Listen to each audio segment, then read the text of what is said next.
bagyo na ngayon ang minomonitor sa loob at labas ng ating Philippine Area of Responsibility, ang bagyong Gureng at ang na nasa loob ng ating PAR at ang isa pang bagyo na nasa labas naman ng ating Area of Responsibility. Ang bagyong Gureng ay inaasahang hihina simula ngayong araw at inaasahan namang lalabas ng ating Philippine Area of Responsibility sa araw po ng Huwebes o Biyernes ng umaga.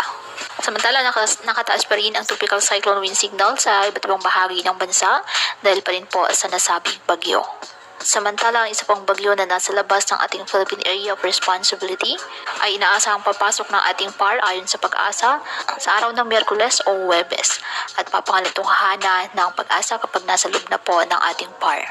Ang nasabing bagyo ay posibleng umabot ang lakas nito sa typhoon category. Kaya patuloy po na mag-antabay ng iba pa nating weather updates at sa updates po ng Pag-asa hinggil po sa lagay ng panahon, gayong meron tayong binabantayang bagyo sa loob at labas ng ating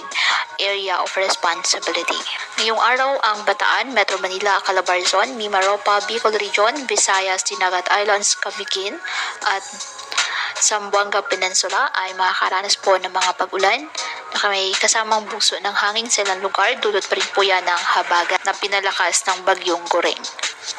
Kaya pinapayuhan ng ating mga kababayan na may maingat at maging alerto po sa mga posibleng pagbaha at pagkuho ng lupa at ugaliin na magdala palagi ng payong o kahit anumang panangga sa ulan sa